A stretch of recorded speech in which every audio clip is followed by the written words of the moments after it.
Did you know that young adults with disabilities have a harder time getting a job?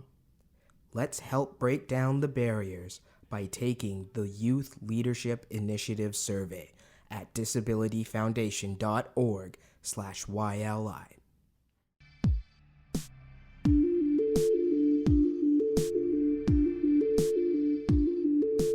This podcast is brought to you by Reimagine Radio, the online radio station that aims to give you information on disability and music. My name's Graeme Wyman, and I'm the program coordinator with the Vancouver Adapted Music Society. Today on our VAMS artist feature, I am joined by Jennyfer Hatch and Victory Obiefuna. So thank you both for joining us today. You're very welcome. Glad to be here. Glad to be here. Yeah. So you guys are staying cool? Yes, we are. Somewhat. You can't see all the fans in my background. Right. Yeah, no, it's definitely fan season, that's for sure. Yeah, there's a fan directly above me. Yeah. Well, to jump right into it, Jennyfer and Victory, would you mind telling our listeners how you two got started on your musical journeys? And whoever wants to go first. I can go first. Well, I've always had quite a love for music. I started in school when I was in elementary school, just as a little kid taking a choir course. And that's when I actually got a lot of my choir learning done. And I did a lot of learning about things like musical notation, basics like that, chords, etc. And then I picked up the guitar when I was 12 years old in 7th grade. Yeah. And that's when I learned more about the guitar and developed quite a love for the guitar. Okay. And it became the instrument of preference for the rest of my life. Wow. I stopped playing the guitar after 7th grade, unfortunately, Okay. just for many reasons. But I picked up again a few years ago, and that's Okay. been a wonderful journey. Okay. And do you prefer acoustic or electric? Ooh, I've never actually played the electric guitar for Okay. very long. Yeah. I have played the acoustic guitar all along. Okay. Yeah. And Jennyfer?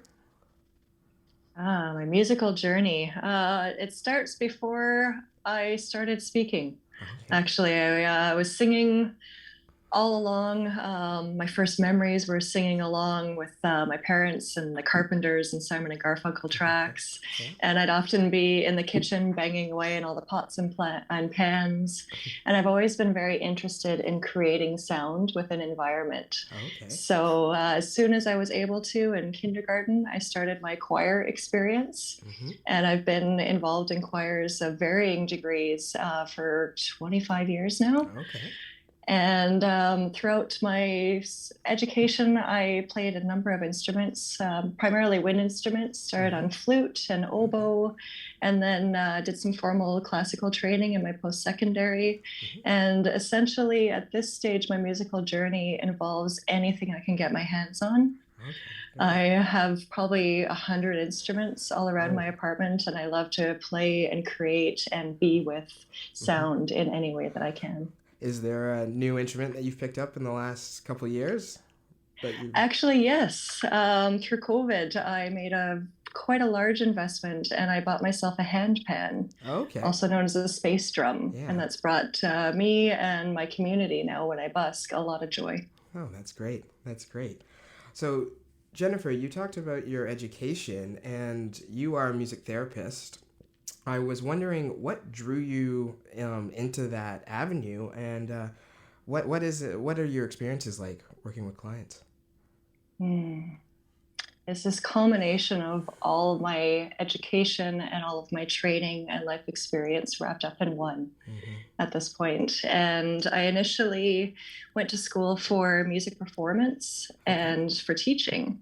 And in my small private practice of teaching, I found I was much more focused on the impact of the music versus the accuracy of the notes. Okay. And I was really leaning more towards the emotional impact of the music. And then I had a lovely instructor during one of my undergrad degrees who said, "Hey, have you ever thought about music therapy?" Okay. And I researched into it because at the time I was completing a music diploma and also a psychology degree. And I had no idea that there was an additional degree called music therapy that combined these two loves. Okay. Yeah. So through additional training, another 5 years of music therapy training later, I'm now able to work with a variety of individuals with a variety of abilities and disabilities to use music to meet their goals and to meet them where they're at, so to speak. So it's a way of really meeting folks where they are emotionally, physically, spiritually, and connecting non-verbally through this means of music that has so many different ways of expression. So it's a daily joy. Yeah, I know with my experience too, personally with VAMS, there is this overwhelming sense of, I mean, you can't even kind of explain it when you're able to connect someone on that sonic level. And I've worked again with people who are nonverbal. I've worked with people who have maybe come through GF Strong but actually do not even speak English. But again, being able to connect through music is such a powerful experience. Absolutely. Music is known as a universal language, and it's a lot more accessible than speech in many ways. And that was, again, there's one instance for myself where I was teaching a client who was a Syrian refugee and he spoke very few words of English, but I think, and we were just practicing something as simple as a C scale. And this had gone on for maybe a couple lessons, but it was in the third lesson, and all of a sudden it just clicked for him. And so again, that was just such a beautiful experience, being able, again, as you said, the universal language, and we were able to connect through that side of it. And the joy of those wow moments when there's connections that's what helps motivate me to keep going through all the paperwork. Yeah. Because it's about the client connection. Yes. Yeah, for sure. So were there any particular courses or practical experience that helped you inform your work with persons with disabilities, or I've thought about this question a little bit, and it's a mixture of personal and professional life experience and formal training on assessment and deep listening. Right. Because I think for optimal work for anyone and any disability is to be able to sit with and really be with that other person and their needs and their experiences. And music therapy is actually my second career. I was a disability care attendant for 15 years prior. Okay. And one of my wow connection moments to pursue music therapy was our daily physio of a quadriplegic man that I was caring for. And we would be doing these walking exercises and utilizing music to help with gait. Okay. So the entrainment of music, the motivation of music, and seeing how much more successful he was with his movements in utilizing music. Okay. Yeah. And even speaking personally as someone with a disability, how I've been able to utilize music in my own healing, my own wellness, my processing of experiences. It really does come down to being with and listening. And I'm very thankful for my music therapy training as well. Shout out to CAP Music Therapy Program where I trained, because they provided me with exceptional skills in assessing need. Because it's one thing to observe visually, but it's also knowing all of the medical lingo, the diagnostic lingo to help inform me better to be with that person and help describe what some of their needs and goals are. Yeah, well, that's fantastic. So, Victory, you actually work for the Disabled Independent Gardeners Association, one of VAM's sister societies under the Disability Foundation, and you put me in touch with Jennyfer, but I'd love to know how you two first met. Oh, wow. Well, that's a bit of a long story. We met a few years ago. I was interested in volunteering in music, and I did a lot of research to see where I could do that, and I was very interested in music therapy as an idea.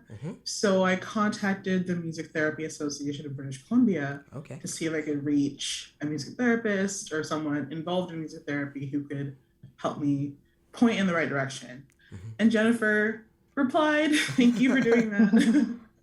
And before I knew it, we had coffee at a Waves in New Westminster, and the rest is basically history. Okay. Yeah. And so have you two ever performed together, I'm assuming, in some type of form of choir or something like that? Maybe you could tell our listeners a little bit about that. Sure. Yes, we have actually. We've performed in the context of the choir together, but we've also sang a duet a few times. Okay. Or maybe once. I'm not sure. I can't remember. It's been a long time. Right. Pre-COVID. Right. You know. And what type of music do you two enjoy performing? Oh, together? Yeah. Well, there was this beautiful song by a band called The Lone Bellow that we performed together, and they're a bit of a, I guess you could call them Americana folk type music. Yeah. And that was really fun to do. That was right before COVID shut everything down. Okay. So, and where did you perform? What did we perform? Or where? Oh, what did I perform? I sang. Oh, no, sorry, where? Oh, where? Yeah. We performed at, I can't remember the name of the building. Jennyfer probably knows better than I do. Burnaby Seniors Outreach Services Society. Okay. It was part of our dementia-friendly cafe. Okay. And I like to offer up an opportunity for special performances to shift up the experiences for our clients. Right. So Victory and I worked on a couple songs that we were able to share with the participants that day. Oh, that's great. That's great. So speaking about the work you do, Jennyfer, you started the New Dementians Choir. How did that come about? A beautiful story and a journey, and a lovely segue as well, because I'm the music therapist at Burnaby Seniors Outreach Services Society, and I've been there for almost 3 years now. Okay. And I was initially cold called to help facilitate what's called a dementia-friendly cafe, and it's a monthly offering of a very safe, friendly venue, fully accessible, and it offers generally a speaker opportunity for some sort of topic that's very relevant to the participants. And then for the second half, I've been offering musical experiences and facilitation. And from my monthly ventures at this cafe, I noticed that more and more folks were singing along and singing along with such enthusiasm and joy. So I thought, I might be onto something here. So within, I believe, a week or two of that click wow idea of, I wonder if we could start a choir with this community. Right. I received a grant proposal opportunity, CABI, Center for Aging and Brain Health Innovation, national grant. And within 11 days, my manager and I typed off our grant, sent it out, and we were approved. Oh, perfect. So 12 weeks before COVID shut our world down, we started a choir. And the formal name of the choir on initiation is the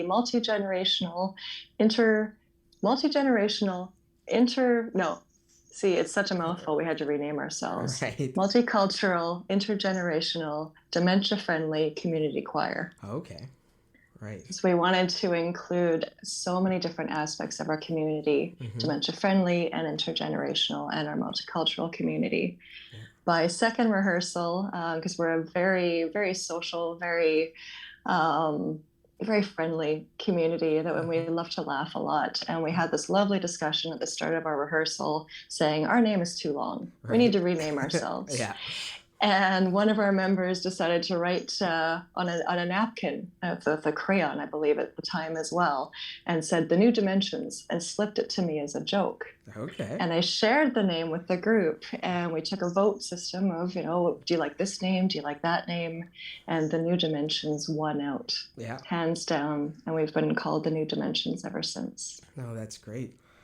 So, Victory, have you been able to participate in Jennyfer's choir? Like you said, you sang at one of her programs. Was this for the New Dimensions Choir, or was this prior to that? Yes, this was at the New Dementians Choir. I've been involved since the beginning. It was actually started on my birthday, Oh, okay. 2019. And it's been a wonderful journey since then. Okay. I've attended most of the rehearsals so far. Okay. Yeah. And it's been great. No, Yeah. that's fantastic. That's fantastic. So, Yes. how did you see the program grow, Jennifer, before COVID? Um, I know you only had 12 weeks to really implement it, but what kind of growth did you see with your clients or members participating? We saw beautiful growth it was 12 weeks since we received the approval for the grant funding. And then it was 9 weeks of in-person rehearsals before the COVID shutdown. Right. And 9 weeks is a very short amount of time for a program, especially a new one. Yeah. And our first rehearsal, we had 16 members. Oh, wow. By the 9th rehearsal, we had nearly 30. Wow. So the word of mouth within our community had spread that far and wide within that short amount of time. Mm-hmm. So we were able to gain more community members, more family members as well. Okay. That was something really impactful because the participants who were showing up to the initial rehearsals were telling their neighbors, telling their family, telling their friends, and then they were joining us the next week. Okay. So that was a beautiful progression. As well, the sense of, and many of our members say that the New Dimensions are like a family community. Mm-hmm. So that sense of cohesiveness and love and trust within the music and within one another was really felt early on. Mm-hmm. And that really helped strengthen our pivot when we had to shift and transition for COVID. Right. And maybe you could elaborate on how the choir pivoted when COVID hit.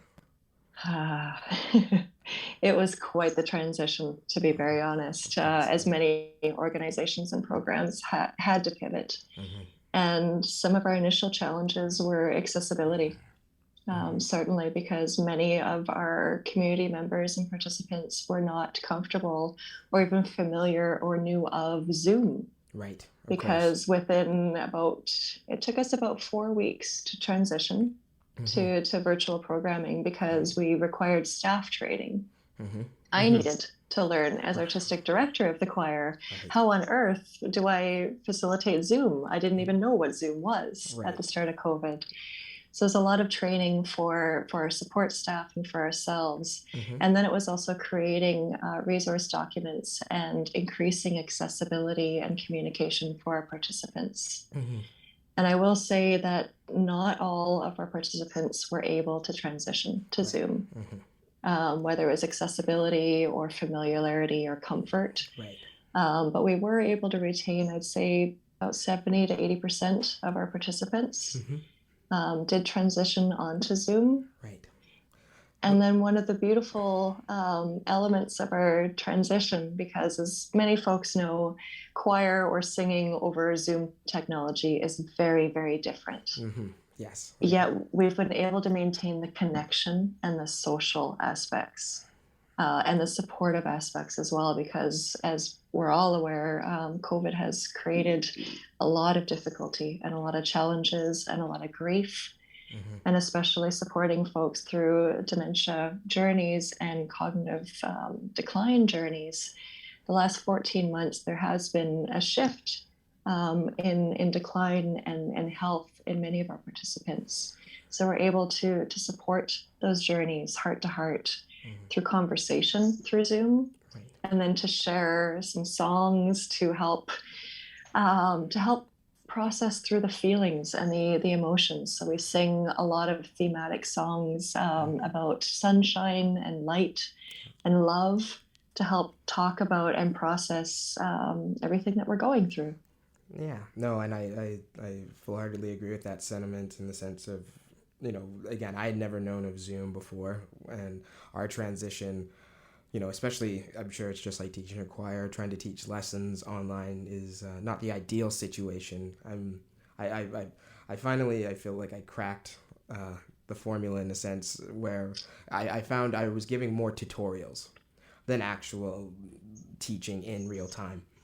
So no, again, knock on wood, we're out of the woods hopefully, and getting back to starting in person. I know VAMS just started doing in-person lessons in July at a temporary rehearsal space because we're still not up at our studio at this time. But speaking of in-person sessions, when we last spoke, or when we first met, you mentioned that you may be starting up in person in August. And I was wondering, what are you looking most forward to in getting back to being with your community? Oh, I'm looking forward to so much. And our August timeline is quite flexible based on current health protocols and COVID numbers and whatnot. So our timeline is flexible and pushing. I most look forward to full embodiment of experience, to hear the choir that I've been directing the last year fully, and for our members to hear one another, to share a room and a space together, to see everyone, full body, because we're so used to seeing one another simply from the waist up. Right. And speaking more on a personal note, I really look forward to harmonizing again. Right. Singing in harmony and the joy and cohesiveness that brings in the moment. And Victory, I'll ask you the same question because obviously you were participating in the choir before 2020. What are you looking most forward to? Wow. I'm looking forward to seeing people again in person. It's been so long since I've seen most of our choir members. I'm looking forward to hearing their voices and hearing their stories and hearing how their lives have been through COVID, even though we've talked about it in our choir rehearsals. Conversations in person are so different from conversations on video chat. Of course. So I'm looking forward to that. Yeah. So Jennyfer, just before we wrap up, I was just wondering if you'd like to let our audience know if they meet the criteria for your choir, how can they get involved? Certainly. And meeting our criteria is quite fluid and flexible at this time. We are very welcoming and open community. If anyone is interested in joining the New Dimensions Choir, they feel free to reach out to Burnaby Seniors Outreach Services Society, BSSOS, BSOSS.org, and Ferrier is our program coordinator, and she is amazing at connecting folks to resources and everything that they need to learn, to know, to join us. Okay, perfect. And we'll also put that information in the little blurb that we write for the podcast as well. Wonderful. Thank you. Yeah, of course. Well, thank you both for taking the time to speak with me today. This was fantastic. Really enjoyed it.